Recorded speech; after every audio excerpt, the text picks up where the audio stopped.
Lesson 1 Power Sharing Ethnic Composition of Belgium Q1 Explain the ethnic composition of Belgium. 1. The ethnic composition of this small country is very complex. 59% of people live in the Flemish region and speak Dutch. 2. Another 40% people live in the Wallonia region and speak French. 2. Remaining 1% of the Belgians speak German. 3. In the capital city Brussels, 80% people speak French while 20% are Dutch-speaking. 3. The minority French-speaking community was relatively rich and powerful. 3. This was resented by the Dutch-speaking community who got the benefit of economic development and education much later. 4. This led to tensions between the Dutch-speaking and French-speaking communities during the 1950s and 1960s. 4. The tension between the two communities was more acute in Brussels. 4. Brussels presented a special problem. The Dutch-speaking people constituted a majority in the country, but a minority in the capital. 1. Ethnic composition of Sri Lanka Q1 Explain the ethnic composition of Sri Lanka. 1. Like other nations in the South Asia region, Sri Lanka has a diverse population. 1. The major social groups are the Sinhala speakers, 74%, and the Tamil speakers, 18%. 2. Among Tamils there are two subgroups. 2. Tamil natives of the country are called Sri Lankan Tamils, 13%. 2. The rest, whose forefathers came from India as plantation workers during the colonial period, are called Indian Tamils. 3. Most of the Sinhala-speaking people are Buddhists, while most of the Tamils are Hindus or Muslims. 3. There are about 7% Christians, who are both Tamil and Sinhala. 1. Majoritarianism in Sri Lanka. 2. Questions from this topic Q1 The relations between the Sinhala and Tamil communities strained over time. Q2 Explain the relationships between Sri Lankan Tamils and Buddhist Sinhala leaders. Q3 What led to civil war in Sri Lanka. Q4 Distrust between the two communities in Sri Lanka turned into widespread conflict. Q5 What were the majoritarian measures taken by the Sri Lankan government? 1. Sri Lanka emerged as an independent country in 1948. 1. The leaders of the Sinhala community sought to secure dominance over the government due to their majority. 1. As a result, the democratically elected government adopted a series of majoritarian measures to establish Sinhala supremacy. 2. In 1956, an act was passed to recognize Sinhala as the only official language, thus disregarding Tamil. 2. The governments followed preferential policies that favored Sinhala applicants for university positions and government jobs. 3.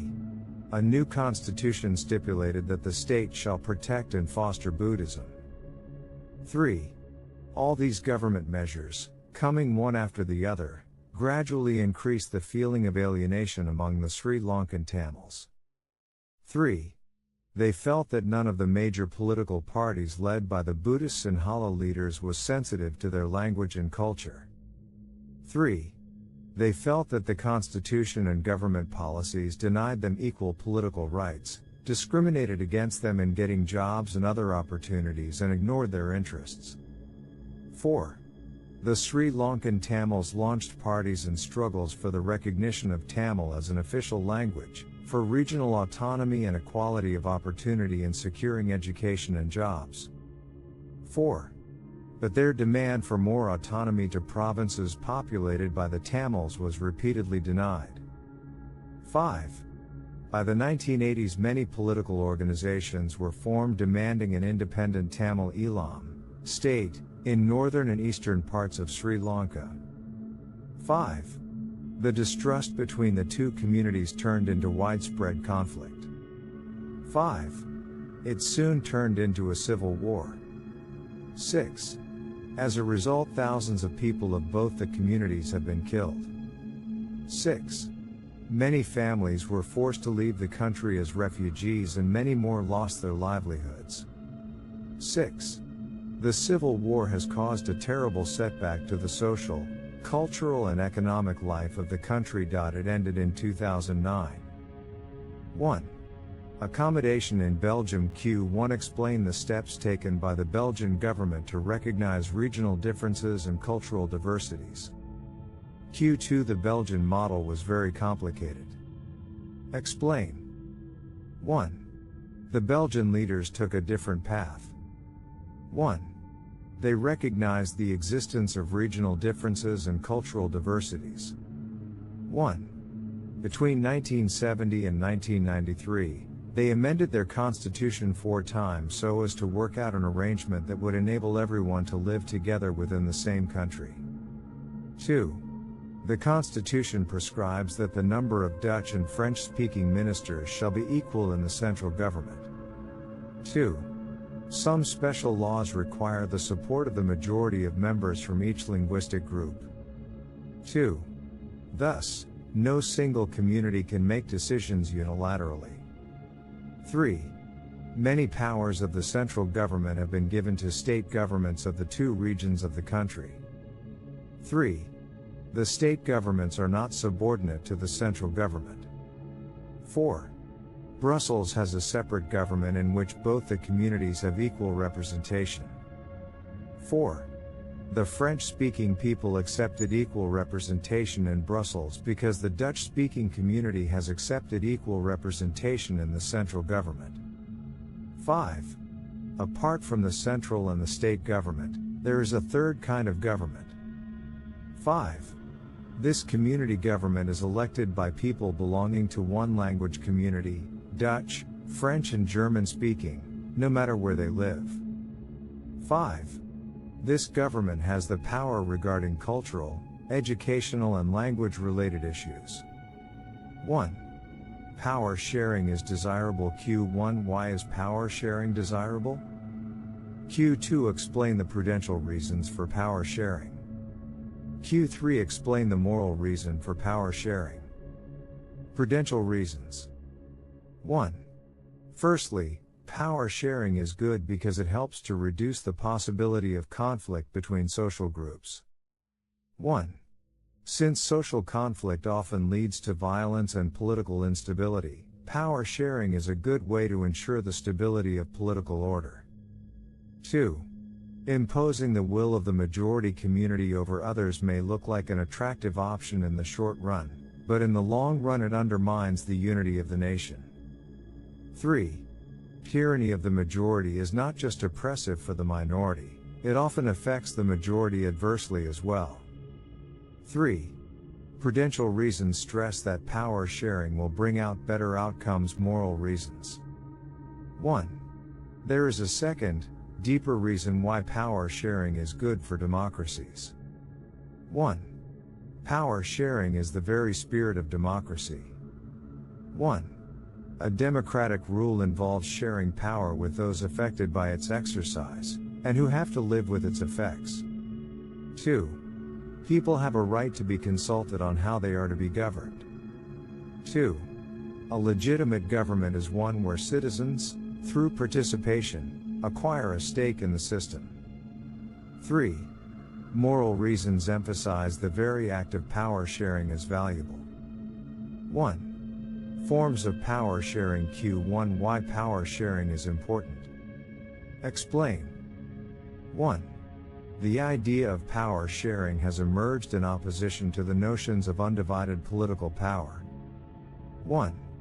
For a long time, it was believed that all power of a government must reside in one person or group of persons located at one place. 2. It was felt that if the power to decide is dispersed, it would not be possible to take quick decisions and to enforce them. 2. But these notions have changed with the emergence of democracy. 3. In a good democratic government, due respect is given to diverse groups and views that exist in a society. 3. Everyone has a voice in the shaping of public policies. 3. Therefore, it follows that in a democracy, political power should be distributed among as many citizens as possible. Q2 explains some of the most common arrangements in power sharing. Q3 explain various forms of power sharing. 1. Power is shared among different organs of government, such as the legislature, executive and judiciary. 1. Horizontal distribution of power allows different organs of government placed at the same level to exercise different powers. 1. Such a separation ensures that none of the organs can exercise unlimited power. 1. Each organ checks the others. 1. This results in a balance of power among various institutions. 1. Judges are appointed by the executive. They can check the functioning of executive or laws made by the legislatures. 1. This arrangement is called a system of checks and balances. 2.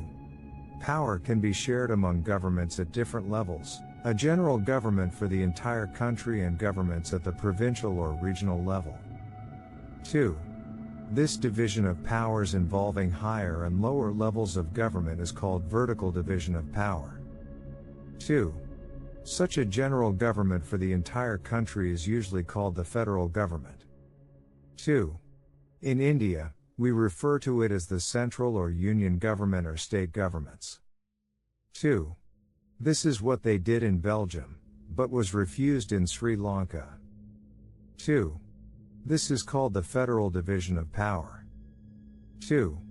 This principle can be extended to levels of government lower than the state government, such as the municipality and panchayat. 3. Power may also be shared among different social groups, such as the religious and linguistic groups. 3. Community government in Belgium is a good example of this arrangement. 3.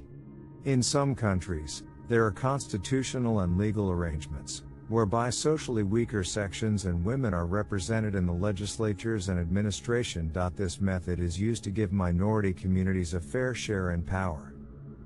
4.